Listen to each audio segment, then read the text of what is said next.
Tu německou adresu Já jsem byla na mateřské. Takže to jsou první záběry, kdy se nás sešlo. Ivane, ahoj. Já jsem měla Blanko. Stáňa to asi teda nepřijede. Ale Bohuš Černý přijel z Kanady. Bohuši, ahoj.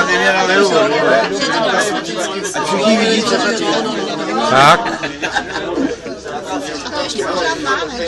Jsi nemocný, Váňa, nebo co jste to? Já taky. Asi 4krát denně. Tak to ne, to jsem se ještě nedostal. Já jsem tak okolo To je začátek, teďka si budeme sednout jako ke stolu a budeme provádět slavnostní zahájení. Tak mi dál vole jiný inzulín.